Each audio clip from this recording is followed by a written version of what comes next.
En esta ocasión nos acompaña el doctor en física y en matemáticas por la Universidad Estatal Lomonosov de Moscú, Rusia, Romeo Pérez Ortiz, quien además es responsable de la Academia Mexicana de Matemáticas. Le agradecemos muchísimo que se encuentre con nosotros en esta ocasión, porque lo hemos invitado como un matemático mexicano que radicó por mucho tiempo en Rusia y queremos que nos comparta sus impresiones una vez que conoció de cerca la vida social, económica y política de este país que ahora está en la mira del escrutinio público por su actuación en Ucrania. Doctor Romeo, gracias por aceptar la invitación. Muy buenas noches, bienvenido. Gracias, Francis. No, agradecer la invitación. Pues en primer lugar, como mexicano, entendemos que por varios años estuviste en Rusia por motivos académicos en la Universidad Estatal Lomonosov de Moscú, una de las más prestigiadas de las varias que tiene este país. Platícanos un poco lo que tú viste, porque reiteramos con la actuación de Rusia en Ucrania, se ha generado ya una visión en todo el mundo por esta intensa propaganda mediática de noticias que colocan a Rusia como un país belicoso que está prácticamente invadiendo Ucrania. Sin embargo, tú estuviste varios años en ese país. Cuéntanos un poco lo que representa para ti tu experiencia como estudiante mexicano radicado en ese país y lo que pudiste observar de este país y su vida, su dinámica social y política. Sí, muchas gracias, Francis, sobre la pregunta que me hace. Efectivamente, estuve 6 años en Moscú y platicar al público sobre lo que vi, sobre lo que es Rusia, con todo lo que le había heredado la Unión Soviética, desde la infraestructura, todo lo que es la urbanización, el transporte, hasta la educación. Rusia es potencia, Rusia es líder en cuanto a la urbanización, en cuanto a la educación, en cuanto a la producción de investigadores, y lo sigue siendo así como lo fue en la Unión Soviética. Comentarte que efectivamente en la producción de investigadores, Rusia genera 33,000 doctores en ciencias en todas las áreas cada año. Cada año Rusia actualmente genera 33,000 doctores en ciencia, cosa que en México pues no hay comparación. Acá generamos cerca de 3,000. O sea, Rusia genera 11 veces más que nosotros. Eso en cuanto a la producción de doctores en ciencia. Y eso desde luego permea todo este conocimiento, todos estos investigadores pues están en las universidades desde nivel secundaria, preparatoria, institutos, y ahí pues aplican su conocimiento. O sea, en esa área los rusos están muy altos frente a nosotros y frente a otros países.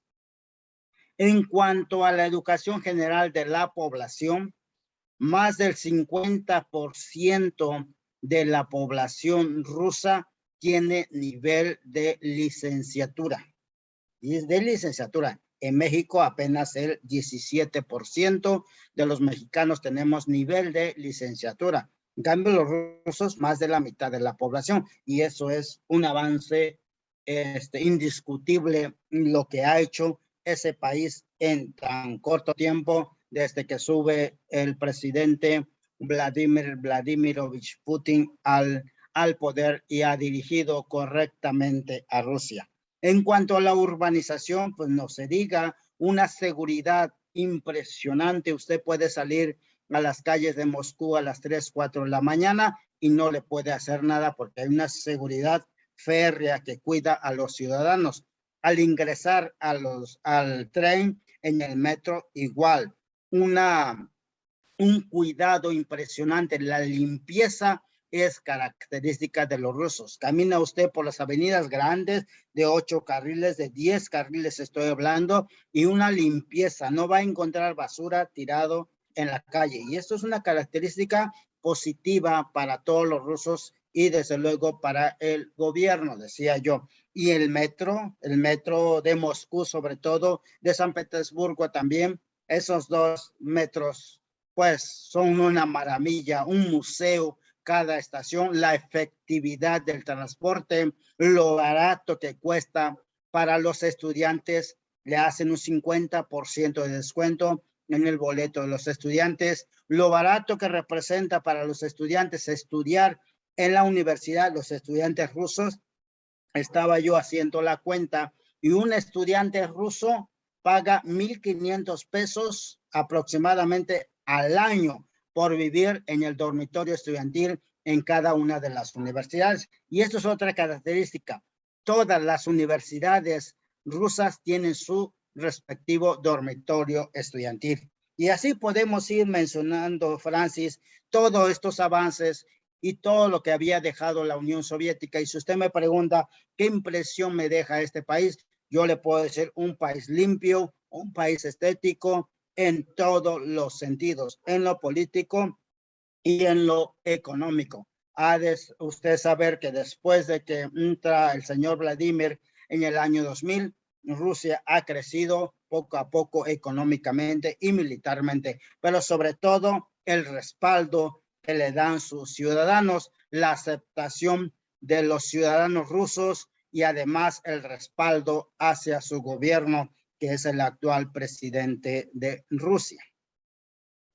Romeo, entiendo que toda esta infraestructura de la que hablas no es algo que vino a construir la gestión de Putin, sino más bien es como parte de la herencia de la etapa de la Unión de Repúblicas Socialistas que caracterizó, digamos, en alguna medida esta planificación de diversos sectores, desde el económico, el social, incluso toda esta infraestructura de la que se refiere, se remonta ya a esas décadas, porque a los ciudadanos, a lo mejor aquí en México, parece que la etapa de la Unión Soviética es como una etapa de atraso para Rusia, pero tú que estuviste allá, nos refieres que eso prácticamente es el capital, la herencia de un sistema político que si bien, digamos, cayó, le dejó a sus ciudadanos una calidad de vida y un nivel de bienestar todavía muy importantes. Sí, sobre todo la permanencia, porque puede un gobierno, recordemos primero, la caída de la Unión Soviética en 1991, llega Boris Yeltsin y gobierna hasta 1999-2000, que fue cuando entra el señor Vladimirovich Putin, pero en ese periodo tan corto, pues Rusia se vino abajo. O sea que lo positivo es que el gobierno ruso ha rescatado y ha mantenido lo bueno de la Unión Soviética. Eso es lo positivo. Lo poco que ha dejado, digo, lo poco y mucho que dejó, pero se le dio continuidad y eso es un punto favorable. A pesar de que la mayor parte se hizo en la época soviética, pero aquí lo importante es conservar lo que tenían y lo que hicieron, cosa que no hizo Boris Yeltsin cuando estuvo del presidente. Entonces, si hablamos de qué tanto se está trabajando actualmente, pues es eso precisamente, ¿no? Conservar la infraestructura, invertir nuevamente en la infraestructura donde se requiere, y eso es un paso positivo y además lo que se ha construido y se ha avanzado, porque se han creado nuevas estaciones, nuevas infraestructuras, puentes, por ejemplo, el que se construyó entre Crimea y Rusia, un impresionante puente donde hay 4 carriles, donde alrededor pasa el tren, donde alrededor pasa el gasoducto que lleva gas a la población de Crimea, etcétera, pues también fue en esta época del señor Vladimirovich Putin. Estamos platicando con el doctor en física y matemáticas por la Universidad Estatal de Lomonosov, Moscú, Rusia, el doctor Romeo Pérez Ortiz, matemático mexicano que radicó por varios años en ese país, para acercarnos un poco a la dinámica de la vida social de los rusos. Mencionabas una conexión muy importante con Europa. Gran parte de Rusia tiene una cercanía muy estrecha con Rusia, un pasado común que los hizo enfrentar el periodo de guerra. Recientemente también Rusia, digamos, había tenido una serie de puentes con Europa que lo llevó a desarrollar una serie de proyectos de infraestructura que conectaban y resolvían el abasto del gas ruso hacia esa región del mundo. Sin embargo, esto también se ha modificado con la intervención de Rusia en Ucrania, pero es una vecindad prácticamente la que tiene Rusia con Europa. Es decir, esta posibilidad de ir a los países de Europa es algo que se puede entender prácticamente aquí en el caso mexicano, como si nosotros quisiéramos ir pues a cualquiera de los países vecinos sin importar la distancia por la gran conectividad. ¿Qué nos dices al respecto, Romeo? Pues efectivamente, ya acercándonos un poco bueno, me hace varias preguntas, ¿verdad? Sobre la vecindad de Europa con Rusia, el, el acercamiento que tiene con Ucrania, etcétera, y pues responderle cómo es esa vecindad de Rusia con en económico es importante, porque sí, eso debe influir sobremanera, ¿no? Rusia es un país que exporta gas bastante a Europa, a muchos de los países.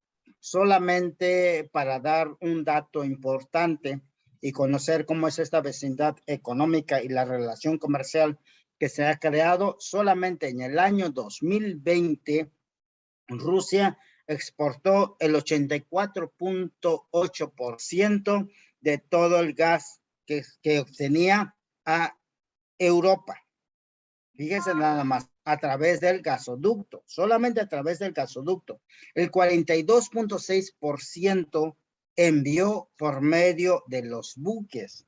Esos son datos duros, y sobre todo Alemania, que recibe el 55.19%, pues es un país que conecta directamente esta vecindad económica con Rusia. Recordemos los dos gasoductos creados, el Nord Stream 1, que pasaba por Ucrania y llegaba y entregaba gas a Europa, y luego el nuevo gasoducto que construyeron, el Nord Stream 2, que parte de San Petersburgo, cruza todo el mar Báltico y llega a Alemania para ser distribuido en toda Europa. Eso, desde luego, es un puente económico que ha venido desarrollándose ahora, en este periodo de a partir de 2000 para adelante, para acá donde estamos. Entonces, ante esa pregunta, yo quedé por responder, pues esa vecindad económica se ha desarrollado, ¿no? Eso no quiere decir que, pues, varios otros países también han exportado gas y otros productos como petróleo y energía a Europa, pero el que domina ahí económicamente es Rusia, y lo domina con gas, desde luego. También aquí viene a cuento decir, pues, la importancia que representa Rusia a nivel mundial, ¿no? Los productos que exporta y además que produce precisamente en Rusia. El porcentaje de la producción mundial que tiene Rusia y que es reconocido. Podemos hablar del paladio, que produce un 45.6%, podemos hablar de platino en un 15.1%, podemos hablar de oro, anda en 9.2%, petróleo, que no queda abajo, en 8.4%. O sea, Rusia es un país de estrategia económica y que ha permeado sobremanera en Europa para hacer avanzar Europa en esta parte de la energía. Eso con respecto a esta pregunta que usted hace, ¿cómo es esta vecindad de Rusia con Europa, verdad? Sí, esto es muy relevante, doctor Romeo, porque entendemos que buena parte de la dinámica comercial que tiene Rusia no solo es con Europa, sin embargo, estos puentes que se han tendido es el resultado también de esta gestión de Putin y prácticamente el desarrollo de un sector estratégico como es el de la producción de gas está afincado en el tema económico. El tema de Ucrania es un poco más cercano porque, digamos, está a una distancia relativamente corta de Moscú. Ucrania, por su pasado, propiamente también formó parte del imperio de los zares, es la etapa precisamente de la revolución bolchevique, lo que le da un gobierno y un territorio delimitado de alguna manera, porque todos estos países que están alrededor de Rusia en su momento formaban parte de esta Unión de Repúblicas Socialistas Soviéticas y que pues tras la desintegración deciden separarse. En el caso de Ucrania siempre se ha marcado una inestabilidad política importante, pero ¿cómo es la parte rusa? Los rusos, ¿cómo ven a los ucranianos independientemente de la compleja situación por la que ahora atraviesa esa zona? ¿Cómo los veían antes de este conflicto, doctor Romeo? Sí, bueno, tiene usted razón cuando habla de la cultura que han compartido estos países. Ambos son, incluyendo a Bielorrusia. Estos países pues son de origen eslavo, solamente por eso tienen el mismo origen, ya comparten muchísimo, la lengua, la cultura, la costumbre, la tradición, y desde luego pues esto ha venido cambiando poco a poco. Pero si usted me pregunta cómo ven los rusos a los ucranianos como tal, como ciudadanos, efectivamente, que viven en Ucrania, los ven como hermanos, como humanos, como hermanos rusos. Si usted va a Crimea, el 97% de los crimeos hablan ruso y tienen toda la cultura rusa. Si usted va a la región de Odessa, lo mismo puede encontrar. Si usted va a la región del Donbass, también puede encontrar, son rusos. O sea, lo que se le pone es la etiqueta de ser bielorruso, de ser ucraniano, de ser ruso, pero realmente la población es rusa, es rusa. Y entonces los rusos antes y ahora los ven como hermanos. Y claro, un hermano cuando te pide ayuda, te pide apoyo, acudes a él. Y eso fue lo que hizo Putin al entrar a Ucrania, pues para salvar a los ciudadanos de la región del Donbass. Desde 2014 hasta la fecha, pues han sido pues divididos, ¿no? Por el nuevo gobierno ucraniano, y a raíz de eso pues han muerto alrededor de 14,000, eso de acuerdo a los datos de la ONU, y es por eso que el señor Vladimir Putin pues decide entrar a Ucrania para salvar la vida de estos ciudadanos, de los ciudadanos que viven en primer lugar de la región del Donbass, de la región de Crimea, y por qué no, pues todos los demás rusos que se extienden, ucranianos, como que usted quiera llamarlos, ¿verdad? Que se extiende en todo el territorio ucraniano. ¿Cómo lo ven los rusos? Lo ven como hermanos, lo ven como compañeros y como ciudadanos rusos como tal, y por eso acuden a su ayuda. Y esto es muy importante porque uno podría pensar, está bien, señor Vladimir Putin envió a los militares especiales para salvarlos. ¿Y cuál es la respuesta de los ciudadanos rusos?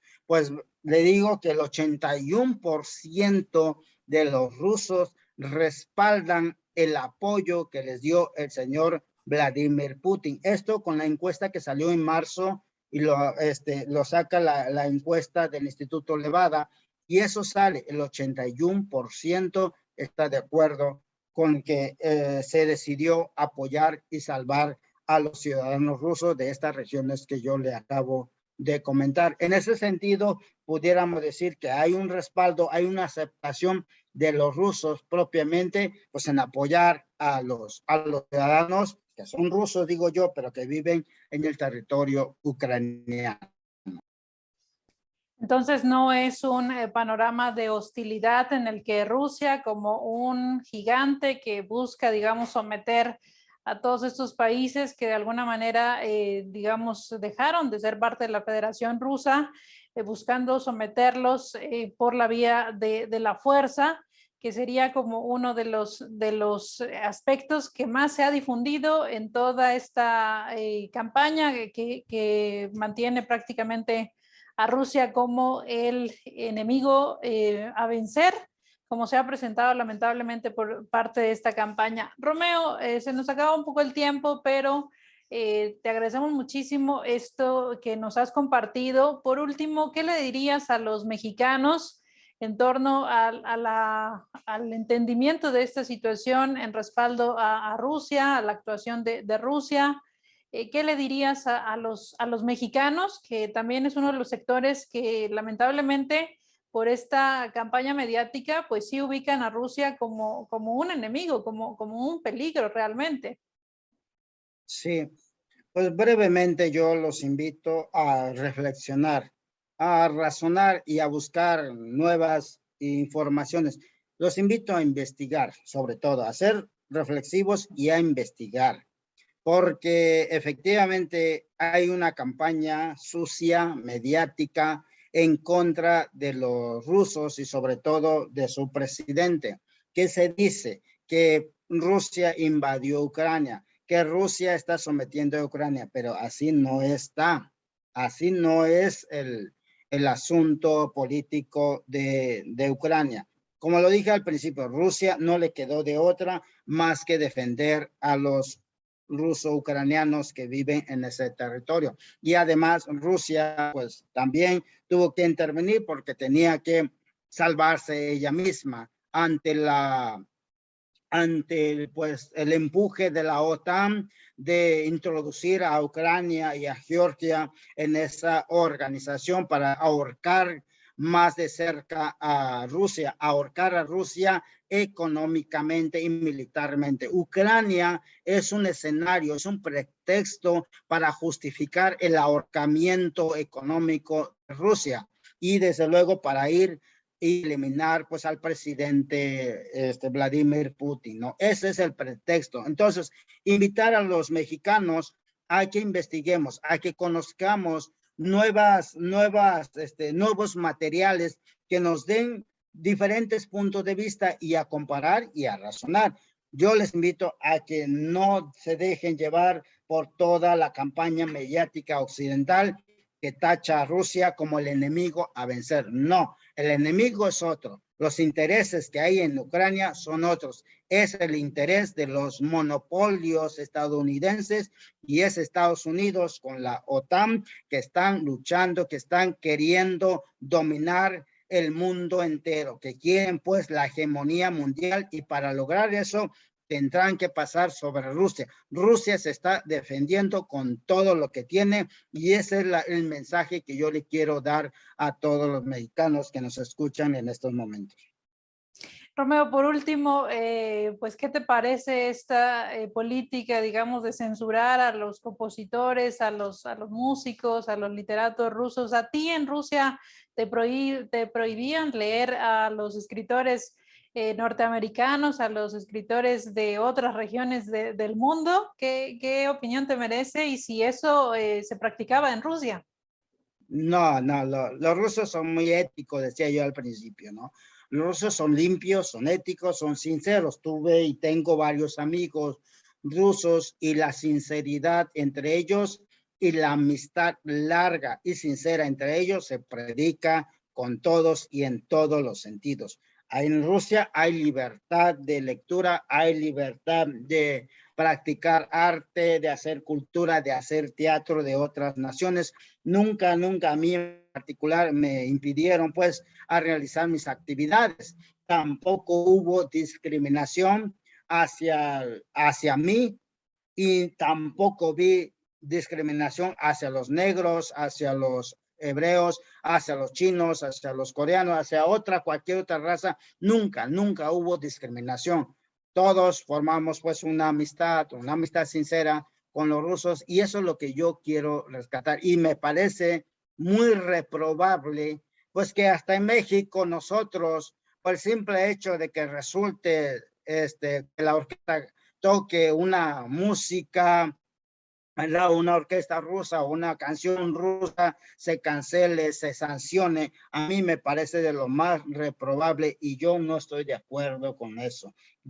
Definitivamente, yo no estoy de acuerdo con eso, porque aquí que tiene que ver la cultura, o sea, como eso no, aquí que tiene que ver las sanciones familiares, como lo que hicieron contra Putin, en ningún otro lado. Aquí es se tiene que resolver pues políticamente y económicamente hasta donde sea posible y entonces pues yo no estoy de acuerdo en que pues se sancione el hecho de que es de que sea de origen ruso la música, la canción, la cultura, el teatro. No, yo no estaría pues de acuerdo porque pues se supone que todo el arte, toda la cultura pues es mundial y se debe practicar. Aquí ya estamos combinando, aquí ya estamos metiendo pues la política en la cultura y en el arte, ¿no? Yo no estaría de acuerdo a que se sancione. Pues te agradecemos muchísimo. Gracias al doctor Romeo Pérez Ortiz. Él es doctor en física y matemáticas por la Universidad Estatal Lomonosov de Moscú, platicando en este espacio. Posteriormente nos hablará sobre los esfuerzos que está haciendo precisamente la Academia Mexicana de Matemáticas, una de las disciplinas en donde debe Romeo su formación precisamente al avance científico y el cariño de ese país hacia esta ciencia. Y ya hay pequeños esfuerzos aquí en México. Gracias, Romeo. En otra charla podemos platicar al respecto y muy buenas noches para ti. Muchísimas gracias, Francis, y muy buenas noches. Hasta luego. Aquí platicando con un exponente que conoció de manera directa la vida y la dinámica económica y social de Rusia. Nosotros los esperamos en otra entrega de Perfiles. Muy buenas noches.